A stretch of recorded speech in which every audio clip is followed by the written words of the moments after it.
Vítá vás podcast Esquire. Já jsem Honza Zvěřina. A já Karel Kotou. Spolu s našimi hosty budeme prozkoumávat svět udržitelných technologií. Já jsem slyšel, že máte nějaké 3 superhrdiny, tak to na mě působilo, 3 různé aplikace. ADBIAN je zkrátka Advanced Biomechanical Analysis, takže pokročilá biomechanická analýza stromů. V podstatě ta aplikace Tree Scanner slouží k tomu, aby jsme daleko přesněji spočítali právě jejich stabilitu. Když dneska jdeš Prahou, můžeš ještě procházet v klidu tím městem, nebo koukáš všude pod kolem, jestli jsou tam stromy, jak jsou na tom zdravotně? Jo, jasně, že si to všímám, hlavně hodně mi o tom městě vždycky řekne, jak velké a jak staré stromy jsou schopni si udržet v centru. Je potřeba vysadit až 14 nových stromů, aby to vykompenzovalo jeden pokácený. A na základě čeho se to počítá, nebo odkud to číslo pramení? Tady tohle číslo, o kterém mluvíš, tak je chladící efekt, který právě roste exponenciálně z velikostí koruny toho stromu.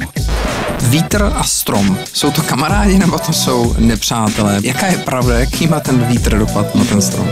Je to určitě něco mezi, samozřejmě ten strom by měl růst tak, aby ustál ty větrnostní podmínky, ale ona to právě může přestat platit, když k tomu přijde člověk. Takže slovy knížky z Pána prstenů jste takový enti, jste takový pastýři stromů. To bych řekl, že jsou spíš ti arboristi, jo? My jim dáváme ty správný nástroje, aby tu svou práci mohli dělat co nejlíp, takže jestli tady je někdo fakt hrdina, tak je to ten arborista, který chce tu svou práci dělat co nejlíp.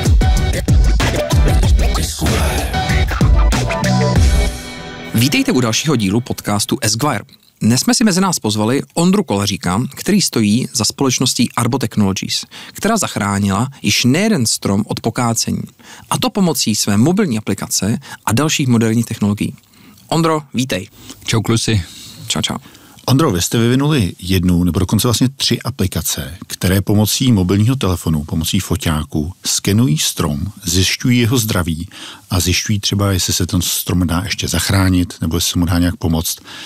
Jak člověk vůbec přijde na takovou myšlenku? No, to je docela těžká otázka, jak jakoby přijít s myšlenkou. Každopádně ta moje cesta k podnikání v podstatě, která vyústila až v tuhle myšlenku, začala jako hodně brzo. Já jsem vždycky odmala zkoušel vymýšlet různý projekty a tak dále. Po vysoký jsme si se spolužákama rozjeli agenturu na vývoj aplikací a to se právě propojilo s naším rodinným biznesem, protože oba moji rodiče jsou arboristi. O stromy se starají nějakých 40 let, tedy po České republice, po Evropě. A my jsme teda jako agentura začali vyvíjet něco pro ně a nakonec se z těch nápadů v podstatě zrodily zárodky Arba, takže naše momentální firmy, kterou jsme pak společně založili, a tohle byl jedním z těch nápadů, který se dostali až do té naší produktové řady. Já jsem slyšel, četl jsem, že máte nějaké 3 superhrdiny, nebo tak to na mě působilo, 3 různé aplikace. ADBIAN, Tree Scanner a Tree Watch. To můžou být superhrdinové, anebo super padouši. Mohl bys to nějak rozvést, jak se doplňují a co vlastně každá z nich dělá? Jo, v podstatě ta aplikace Tree Scanner slouží k tomu, abyste si pozbírali data pro ADBIAN, takže tam je jako docela jasné propojení, protože jedno bez druhé nemůže fungovat. A celý ten systém ADBIANu, ADBIAN je zkrátka Advanced Biomechanical Analysis, takže pokročilá biomechanická analýza stromů, slouží k tomu, aby jsme daleko přesněji spočítali právě jejich stabilitu. Protože na rozdíl od stromů v lese, kde prostě, když nějaký spadne, tak nás to úplně netrápí, tak stromy ve městě můžou být docela velký problém a hlavně je to i častý důvod, proč se kácí, protože prostě neznáme jejich stabilitu, nemáme dostatečně přesný data a nechceme nic riskovat, pokud strom roste u silnice, u dětského hřiště, tak ho prostě radši pokácíme, aby jsme měli klidný spaní. A to je jeden z těch bodů, kde tady ta aplikace dokáže pomoct. A to mě přivádí na otázku, že znovu jsem někde četl, že je potřeba vysadit až 14 nových stromů, aby to vykompenzovalo jeden pokácený. A na základě čeho se to počítá, nebo odkud to číslo pramení? Tady tahle kalkulace vychází z čísel na portále ecobenefity.cz, což je právě portál, který počítá benefity stromů. A tady tohle číslo, o kterém mluvíš, tak je chladící efekt, který právě roste exponenciálně z velikostí koruny toho stromu. Jo? On v podstatě vypočítává chladící efekt na základě celkové plochy listů, jak moc fakt dokáže ochladit své okolí. A tady u tohohle čísla je jasné, že ty vzrostlé stromy jsou z tohohle pohledu nenahraditelné de facto, protože abys nahradil ve stejném roce ten chladící efekt jednoho stromu, potřeboval bys víc než 1400 výsadeb, což ve městě je samozřejmě nesmysl. Takže vy vlastně zachraňujete stromy, ale i třeba hledáte stromy, které jsou potenciálně nebezpečné pro své okolí. Přesně tak, celá ta arboristika v podstatě neustále balancuje mezi tím rizikem a mezi přínosy toho stromu. Samozřejmě úplně nejbezpečnější by bylo pokázat všechny stromy, protože pak na vás nikdy žádná větev nespadne, ale asi nechceme žít prostě v betonových džunglích a díky měnícímu se klimatu už to není bohužel ani úplně možný bez těch stromů ve městech existovat. Takže slovy knížky z Pána prstenů jste takový enti, jste takový pastýři stromů, kteří se o nich starají. To bych řekl, že jsou spíš ti arboristi, jo? My jim dáváme ty správný nástroje, aby tu svou práci mohli dělat co nejlíp, takže jestli tady je někdo fakt hrdina, tak je to ten arborista, který chce tu svou práci dělat co nejlíp. Jak to vlastně funguje? Vaším zákazníkem jsou teda ty arboristi a arboristi sami to pravděpodobně nedělají jenom ve volném čase. Ty pracují pro koho?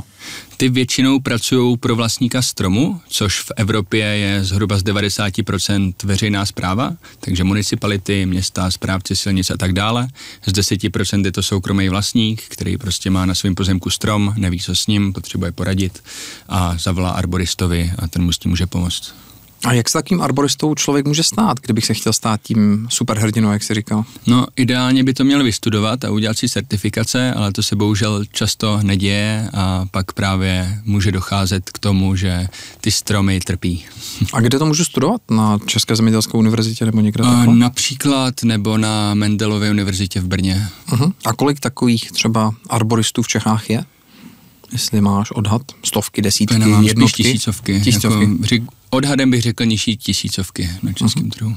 A v rámci ostatních trhů ty jsi zmínil, že třeba v Čechách nebo v Evropě jsou ty stromy ve městech vlastněny městy a v zahraničí to bývá zahraničními vlastníky. A vy operujete hlavně v Evropě, v Čechách nebo kde vlastně? My máme momentálně pilotní provoz v 9 zemích, což zahrnuje i Spojené státy, kde je teda tahle ekonomika obrácená, že tam je 90% stromů v soukromém vlastnictví a 10% municipalit. To je nějaký rule of thumb, není to úplně přesné číslo, ale je to jeden z důvodů, proč se hodně po Americe pokukujeme, protože je tam daleko rychlejší prostě prodejní cyklus, nemusíme se bavit s municipalitama, ale jdem přímo za vlastníkem. Super. A když říkáš, že už máte pilotní provoz v Americe, tak jste přece museli tam narazit na nějakou konkurenci, respektive kde jinde než v Americe? No to je právě to hezký na arboristice, že je to natolik malej obor v uvozovkách, že se tam moc ty technologické firmy nehrnou a on je to jako i docela vzdálený obor běžnému člověku.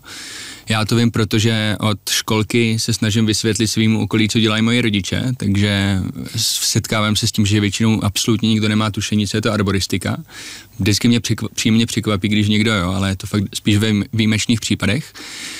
Takže v podstatě těch technologických firm tam zas tolik není. A když se podíváme na jako ten toolset, co má arborista dneska k dispozici, tak je to fakt 80kový, 90kový hardware, software, který funguje de facto pořád stejně a žádná velká inovace tam právě neprobíhá.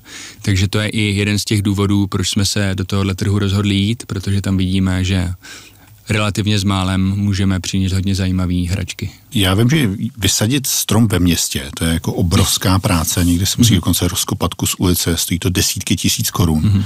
To znamená, vlastně ta města, obce by měly být hodně motivovaný, aby jejich arboristi využívali právě tu vaší službu. Měli by. Určitě. Takže tohle je výzva všem poslouchajícím zastupitelům. Nenechte své arboristy žít v 90kách, už jsou tady moderní technologie, které vám mohou ušetřit i spoustu peněz, kromě toho environmentálního dopadu. Přesně tak. Když se bavíme o investorech, tak vy jste získali nějaké prostředky na růst a na expanzi. Jak to fungovalo a jak vám to pomohlo? Na co to vlastně využíváte? No, pomohlo nám to v podstatě na to, aby jsme ten projekt vůbec dokázali rozjet. Zháněli jsme takzvanou seedovou investici, takže že to máme ve fázi nějakého rozpracovaného nápadu nebo MVPčka, Minimum Viable Product a v podstatě za ty investorské peníze se nám to podařilo dostat v nějakém pilotním provozu provozu na trh, nastartovat nějaké vlastní revenue, ale v podstatě zatím ještě nejsme soběstační, takže momentálně realizujeme nové investiční kolo. Takže to je druhá výzva potenciálním investorům, třeba i městům. A můžeš třeba zmínit některé z vašich klientů, jestli to jsou právě třeba nějaká města, která zaměstnávají arboristy, nebo to jsou jednotlivci arboristi? Jo, určitě my bavíme se s městy většinou v případech, kdy spíš mají vlastní arboristický tým. Ty menší města většinou necháváme právě, ať si jim arboristi prodávají sami, my jsme schopni jim s tím pomoct, ale loni jsme dělali třeba pilotní projekt s Amsterdamem a rozjíždíme spolupráci s Bratislavou, takže to jsou takové 2 větší města, kterými se můžeme pochlubit.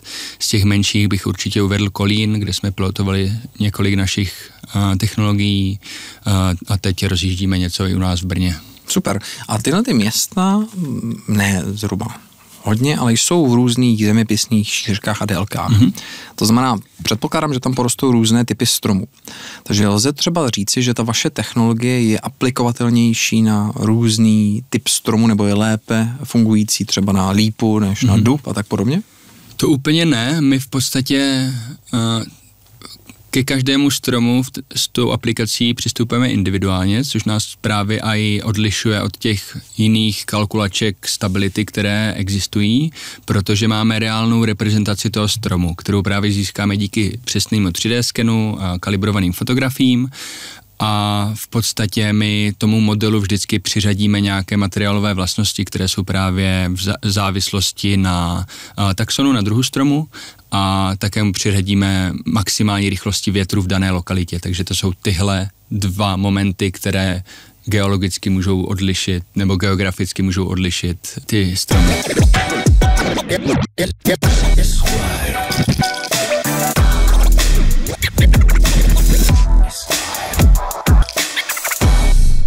Vítr a strom.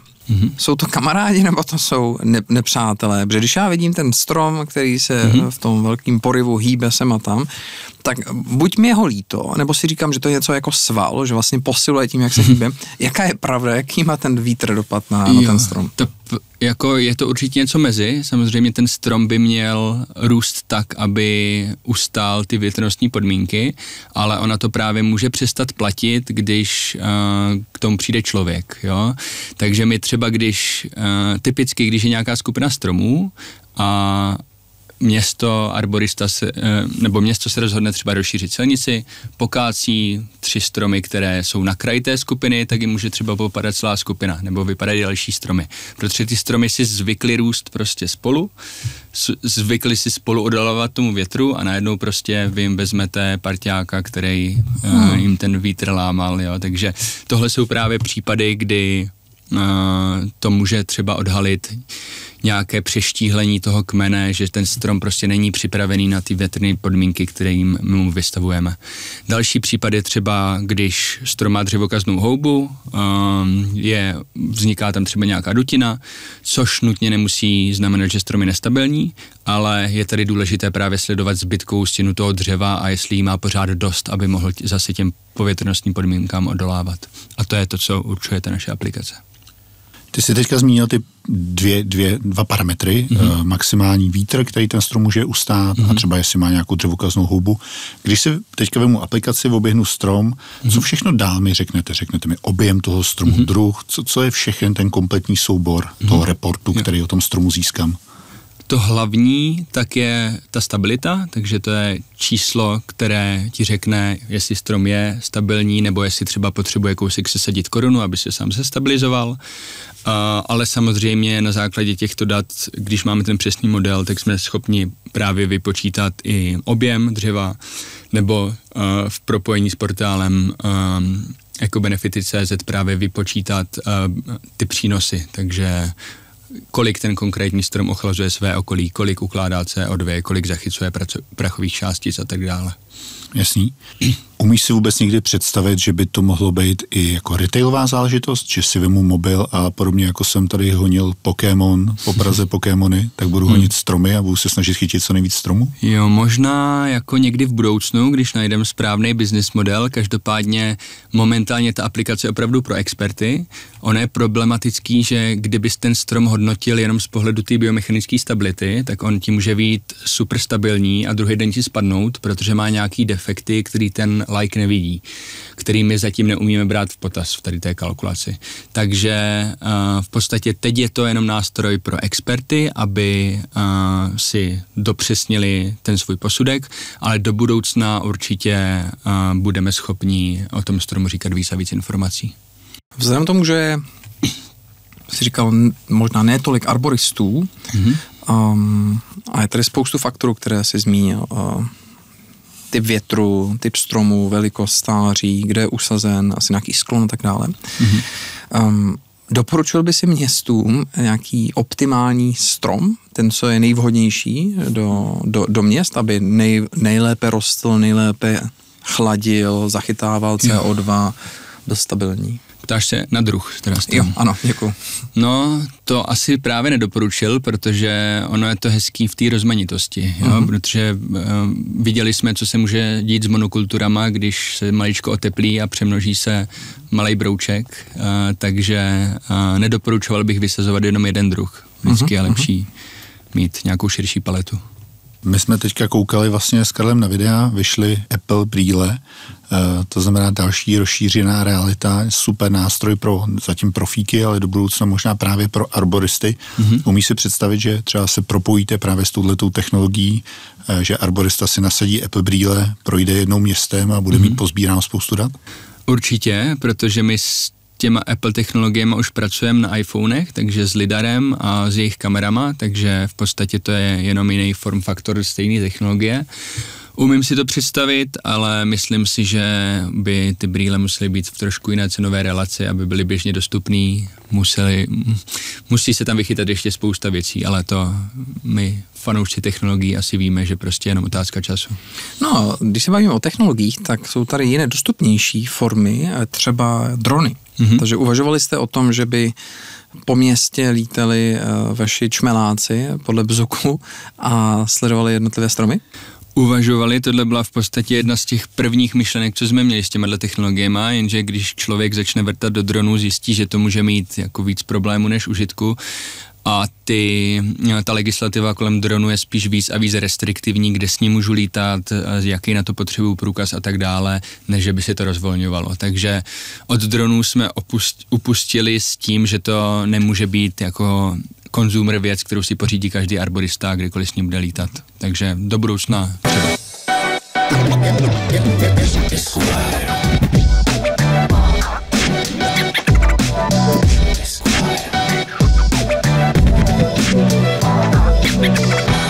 A jaký jsou třeba další výzvy? Protože teď si řekl, že potenciálně legislativa na drony dopadá. Jaký jsou nějaký výzvy, kterým jste čelili během té cesty, na kterou jste se vydali? No určitě je tam velká konzervativita toho trhu, což samozřejmě jde ruku v ruce s tou příležitostí, protože arboristi byli zvyklí ty stromy hodnotit prostě stejně, jak se naučili ve škole, dalších prostě 20-30 let. Ti, kteří chtějí, tak se samozřejmě rozvíjeli a tak dále, ale úplně se nestávalo, že by přišla nějaká nová technologie a arborista by na ní hned skočil a prostě začal hodnotit stromy úplně jinak. A to je přesně to, o co my se snažíme, takže prostě teď jim říkáme, tady máte tool, začněte ty stromy hodnotit jinak, přesněji, líp, což se jim samozřejmě líbí, ale trvá v podstatě ty návyky změnit celkem dlouho a bych řekl, že díl, než jsme čekali a doufali. A třeba arborista ve Spojených státech je jiný? Je jiný, je právě technologicky daleko otevřenější technologiím, což je na jednu stranu zvláštní, protože v Americe má arboristika 100letou tradici, u nás je asi jenom 30 let, ale kdybych to porovnal, co se týče konzervativity, tak jsme určitě konzervativnější než Spojené státy. jasný. Vy ale přece data sbíráte i jinak než pomocí arboristů. K tomu právě funguje TreeWatch aplikace, kde, jestli jsem to pochopil správně, tak vlastně hlavně v Polsku jezdí spousta aut, mají na sobě kamery, kamerama snímají stromy v okolí silnic a ty data ukládají. To znamená, můžu si já někam jít otevřít vaší Google Maps na stromy? Není to primárně v Polsku, zatím je to primárně v Česku, ale máme rozjednané právě projekty i v Polsku. V Česku jsme to pilotovali na nějakých 6 000 kilometrech silnic a dálnic a je to v podstatě pro správce silnic, aby měli základní přehled o té jejich populaci.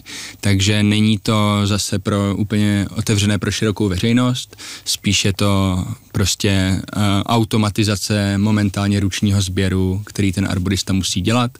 Takže představte si, že jdete kolem silnice, každý strom musíte změřit, vyfotit, zakreslit do mapy, popojedete nebo popojdete a takhle to děláte na několika tisících kilometrech. Jo? Zatímco naše auto kolem toho projede 60, naseká snímky automaticky, naskenuje terén pomocí lidaru a dá vám v podstatě data, jak velké stromy vám kde rostou.